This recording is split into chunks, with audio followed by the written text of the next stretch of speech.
Students, after finishing our first video, resonance tube, now we are moving ahead to the another experiment, second experiment, that is stonometer. Now, ये भी जो principle, ये भी जो experiment है, that is depends on the relation between the vibrating length and the frequency of the tuning fork. But ये experiment setup में, पहले आप लोग setup देख लेते हैं, construction setup में क्या है? तो एक wooden table है, एक सोनोमीटर बोलते हैं, जिसे दो ऑर्गन पाइप्स होंगे और इस वुडन टेबल पे अप्रोक्सीमेटली इसका लेंथ जो होता है वो 1 मीटर होता है, बट इट वेरीज समटाइम्स। और यहाँ पे दो रिजिड सपोर्ट होंगे और यहाँ एक रिजिड सपोर्ट होगा, जहां से एक वायर जो स्ट्रिंग बोलते हैं हम उस स्ट्रिंग को हैंग करके हम खींचते हैं। और वो जो स्ट्रिंग होता है, we will have one pulley here, एक पुली होगा।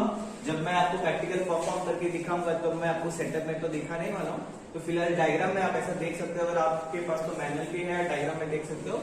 ये जो वायर है, आफ्टर पासिंग दिस पुली, यहाँ पे एक हैंगर ऐड किया हुआ है और ये हैंगर्स में कुछ मासेस को हमने फिट किया, ठीक है। तो यहाँ पे वेरिएशंस क्या क्या है अपने पास, क्या क्या एक्सपेरिमेंट में इंपॉर्टेंस है कि ये तो अपना वेट जो मैंने अप्लाई किया, जिसका यूज क्या है, it produces tension in the wire, ये टेंशन प्रोड्यूस करता है। ओके, हम डायग्राम में जैसे देख रहे हैं, स्टोनोमीटर एक 1 मीटर के अप्रोक्सीमेटली लेंथ का एक ऐसा और एक ऑर्गन पाइप बोल सकते हो, या एक सेटअप है जिसमें हमने एक वायर को हमने हैंग किया हुआ है। That wire actually passes over the पुली और यहाँ पे एक मास हमने ऐड किया है जो इस वायर में टेंशन प्रोड्यूस करता है। सेम जैसे गिटार में होता है, गिटार में वायर्स को हम स्ट्रिंग को उसमें स्ट्रेच कर देते हैं तो जिसमें टेंशन प्रोड्यूस हो जाता है। अब हमें क्या करना है, यहाँ पे दो पॉइंट के बीच में एक एजेस सेट करने हैं। ये दो एजेस क्या करते हैं, जब भी हम ट्यूनिंग फॉर्क से जब फ्रीक्वेंसी जो वाइब्रेशन सेंड करेंगे इस वायर में या स्ट्रिंग में, वो इन दो पॉइंट के बीच में रिस्ट्रिक्ट कर देंगे। ओके, अब इन दो पॉइंट के बीच में हमें एक पेपर पैड रखना है, जो हम एक्सपेरिमेंट में आपको दिखाएंगे। There will be a small paper pad और एक स्मॉल ऐसा पीस ऑफ पेपर होगा, हम उसे हैंग करेंगे। अब हमें क्या करना क्या है, अपने पास ट्यूनिंग फॉर्क है, ट्यूनिंग फॉर्क को खुद की एक फ्रीक्वेंसी होती है, हमें मालूम है, और ट्यूनिंग फॉर्क से वाइब्रेशंस रबर पैड पे हैंग करके प्रोड्यूस कर देंगे। और ये जो टेबल का सरफेस है, ये स्मूथ सरफेस पे हम उसे टच कर देंगे।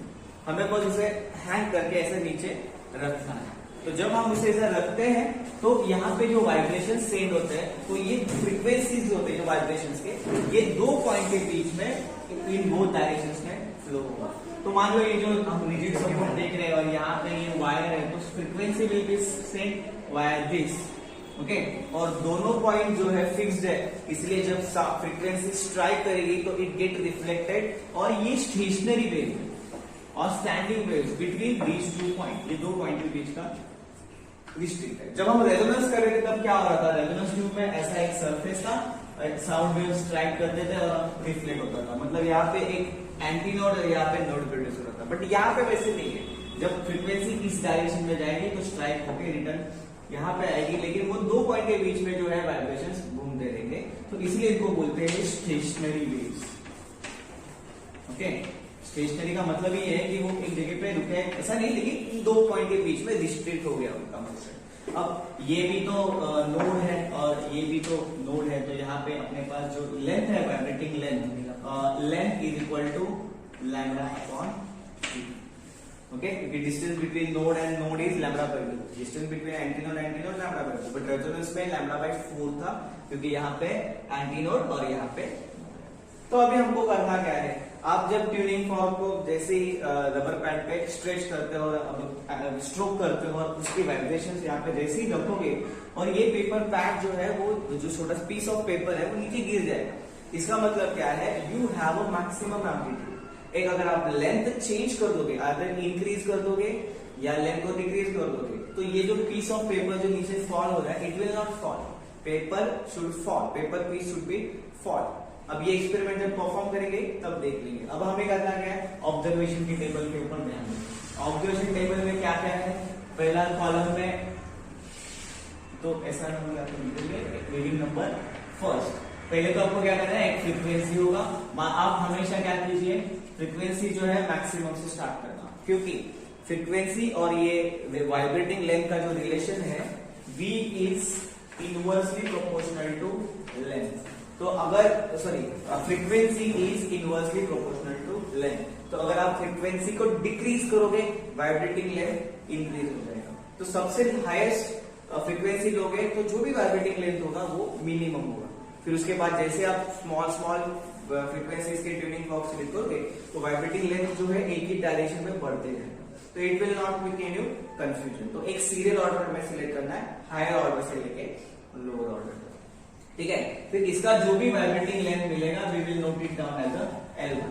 अब ऑब्जर्वेशन में L1 L2 आप ऑब्जर्वेशन टेबल में देख सकते हो, इसलिए दिया है क्योंकि एक ही एक्सपेरिमेंट अगर दो पर्सन अपने अपने अलग वे से परफॉर्म करेंगे, हो सकता है कि 1-2 सेंटीमीटर का डिफरेंस आ जाए रीडिंग में, but most of the time it does not appear like this, but still you choose more than one reading, you take L1 L2 और उसका आप एक एवरेज L मीन ले लेंगे, ठीक है।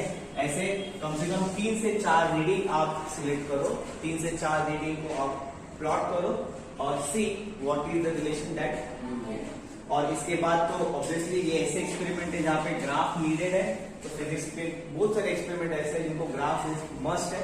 अगेन एक्स एक्सिस पे आप फ्रीक्वेंसी वर्सेस यहाँ पे 1/L, क्योंकि रेजोनेंस में भी हमने 1/L लिया था, क्योंकि frequency is inversely proportional to length. इसका मतलब क्या है, frequency is directly proportional to reciprocal of the length that is L inverse. तो उसका भी जो है ग्राफ आपको ऐसे मिलेगा।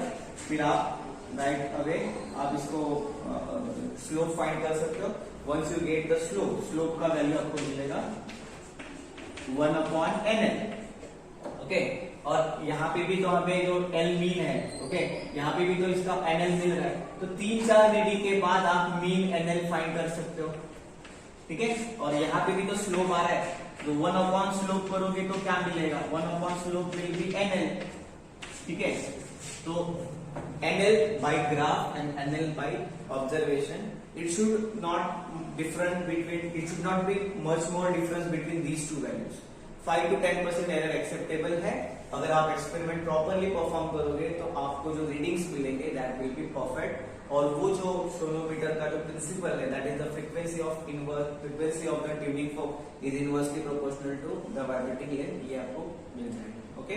और उसके बाद अगर आपको फॉर्मूला फाइंड करना है तो फॉर्मूला क्या है अपने पास, उसका V is equal to 1/2L √T/M, जहां पे L मतलब वाइब्रेटिंग लेंथ है जो आपने फाइंड किया, T मतलब tension applied to the string जो हमने यहाँ पे हैंग कर दिया है, और ये जो M है, M का मतलब होता है mass per unit length of that wire. ये जो स्ट्रिंग हमने कनेक्ट की है, ये जो स्ट्रिंग है, इस स्ट्रिंग का एक मास पर यूनिट लेंथ होता है, that small m is equal to this.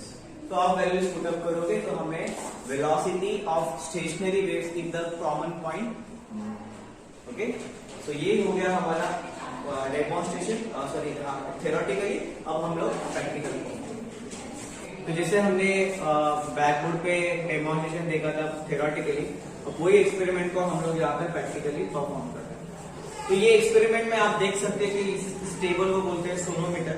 इसके ऊपर दोनों तरफ से स्केल्स है, जिसका जो लेंथ है वो अप्रोक्सीमेटली 1 मीटर है, ओके। अब इन दो जो सोनोमीटर में ये जो एक रिजिड सपोर्ट है, फिक्स सपोर्ट, जहां से हमने स्ट्रिंग को स्ट्रेच किया हुआ है, और इधर से एक पुली है, पुली से पास होता है, और यहाँ पे ये देख सकते हो कि ये मैंने हैंगर पे वेट ऐड किया है, हम इस पुली पे इसे रखते हैं और नीचे छोड़ देते हैं, ठीक है। तो पुली का काम यही है कि वो फ्रिक्शन ऐड नहीं करता, जो हमने ऑलरेडी फ्रिक्शन टॉपिक में 11th स्टैंडर्ड में पढ़ा है, बट यहाँ पे एक रखा हुआ है पुली, इससे स्ट्रिंग पास हो रहा है, और ये दो एजेस होते हैं। इससे क्या होता है, जो हम साउंड स्टेशनरी वेव्स जो प्रोड्यूस करेंगे वो इन दो पॉइंट के बीच में ही रिस्ट्रिक्ट रहेंगे। तो इन दो पॉइंट के यहाँ पे नोट्स प्रोड्यूस हो जाएंगे, क्योंकि जैसे ही साउंड वेव्स ट्रैवल करके यहाँ स्ट्राइक करेंगे they will get back to this point, और इन दो पॉइंट के बीच में वेव्स जो है ट्रैवल करते रहेंगे, तो they are called as stationary waves. फिर यहाँ पे हमारे पास एक पेपर पैड है, छोटा सा एकदम, इसे हमें एग्जैक्टली एट द सेंटर रखना है, और जैसे मैंने बताया कि एक सीरियल ऑर्डर में फ्रीक्वेंसी को अरेंज करो। सबसे ज्यादा फ्रीक्वेंसी का जो ट्यूनिंग फॉर्क है 512 हर्ट्ज, अब वो फिलहाल मेरे हाथ पे है, इसका फ्रीक्वेंसी है 512 हर्ट्ज। ये रबर पैड है, एज यूजुअल जैसे हमने यहाँ पे रबर पैड पे हैंग करने के लिए काम होता है, आप यहाँ पे रख के भी एक्सपेरिमेंट कर सकते हो। और पेपर पैड को एग्जैक्टली सेंटर में अरेंज करो। Initially you take a minimum distance that is around 10 centimeter approximately to 11 centimeter. इसका मतलब ये नहीं है कि एग्जैक्टली 10 को आपको ये मिलेगा, आप लोवेस्ट फ्रीक्वेंसी से एक्सपेरिमेंट स्टार्ट करोगे, क्योंकि हम लोग ब्लाइंडली कोई एक्सपेरिमेंट परफॉर्म करते हैं, रीडिंग तो हमें सबकी बाय हार्ट नहीं होती और होनी भी नहीं चाहिए, क्योंकि ये तो एक एक्सपेरिमेंट है। जब आप इसको करके इधर सपोर्ट पे रखते हो, आप देख सकते हो कि यहाँ पे पेपर वेट पे किसी भी तरह का इफेक्ट नहीं है। फिर यहाँ पे आप हार्डली 0.2 सेंटीमीटर, सॉरी वो 2 सेंटीमीटर, 0.2 सेंटीमीटर, 1 सेंटीमीटर थोड़ा थोड़ा एडजस्ट करो, 1 सेंटीमीटर, 2 सेंटीमीटर एडजस्ट करो। फिर आप इसको हैंग करके नीचे रखो। पेपर वेट जो है, जो पेपर जो है वो फॉल नहीं हो रहा है, इसका मतलब है सेंटर में जो है एम्पलीट्यूड तो मैक्सिमम नहीं।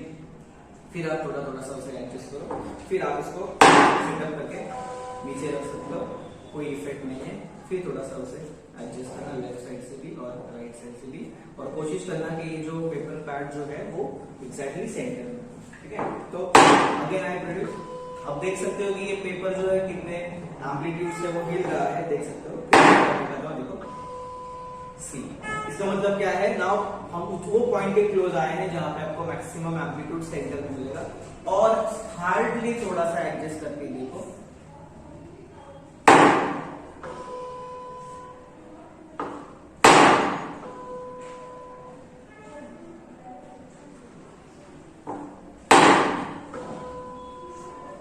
एक्चुअली हुआ है कि लेंथ थोड़ा पेपर पैड का ज्यादा है, इसके वजह से वो गिर नहीं रहा है, बट फिर से एक बार कोशिश करके देखते हैं।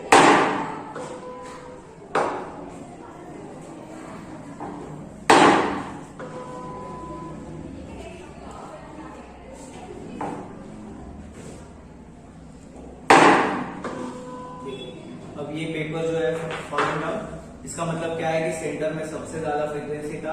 अब ये लेंथ को अगर आप थोड़ा भी इंक्रीज कर दोगे या डिक्रीज कर दोगे तो you will get an amplitude certain displacement at the centre, vibration तो मिलेगा बट वो मैक्सिमम नहीं होगा।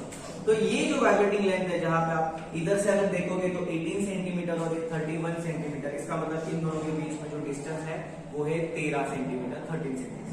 ओके, यहाँ पे भी स्केल है 69 और 82, रीडिंग अगर आप देखोगे तो दैट इज 13 सेंटीमीटर। तो ये हो गया 512 फ्रीक्वेंसी का वाइब्रेटिंग लेंथ। अब जैसे ही आप उससे थोड़ा ज्यादा फ्रीक्वेंसी वाला अगर लोगे 480 फ्रीक्वेंसी, तो ये जो वाइब्रेटिंग लेंथ है और थोड़ा सा इंक्रीज होते जाएगा, जैसे frequency decreases vibrating length increases. तो बस ये एक्सपेरिमेंट को हमें परफॉर्म करना है। बट ये एक्सपेरिमेंट करते हुए कुछ बातें आपको याद रखनी है। ये जो स्ट्रिंग है हमने फिक्स रखी है, हम एक्सपेरिमेंट में बदल नहीं रहे, तो वो जो mass per unit length small M है फॉर्मूला में, वो भी कांस्टेंट है।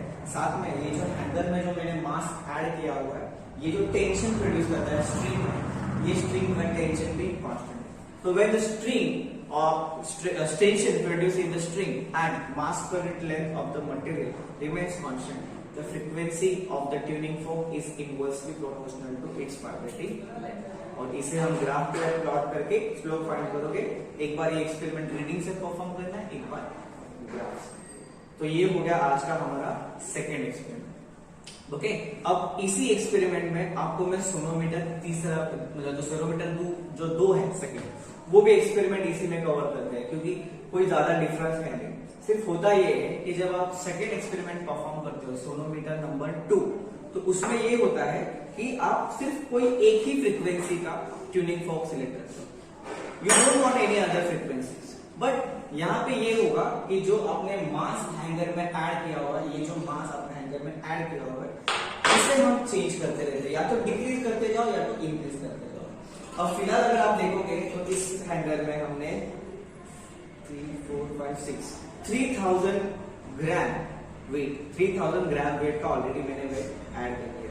जब मैं इसे एक और हैंगर से एक और वेट रिमूव कर दूंगा, अब हो जाएगा 2500। तो जब आपका tension produce in the wire change हो रहा है, तो ऑब्वियसली जो वाइब्रेटिंग लेंथ प्रोड्यूस हुआ था ये 512 हर्ट्ज है, वो भी वेरी हो जाएगा। और उसका जो रिलेशन है फ्रीक्वेंसी का, अगर आपने फॉर्मूला देखा होगा तो n is equal to 1/2l under root of t upon m। अगर हमने फ्रीक्वेंसी को कांस्टेंट रख दिया, ओके, और मास पर यूनिट लेंथ भी कांस्टेंट है, तो we can say that a vibrating length of the column is directly proportional to square root of the. तो अगर सेकेंड एक्सपेरिमेंट अगर आप मैनुअल में देखोगे तो यही सेटअप है, सिर्फ हमें मास को मतलब tension apply to the spring को वेरी करना है और ट्यूनिंग फोर्स को सेम रखना है, वाइब्रेटिंग लेंथ और मास का रिलेशन हमें।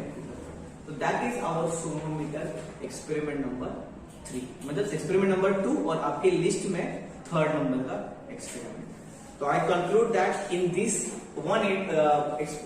video only, I covered experiment number 2 and experiment number 3, that is sonometer 1 and sonometer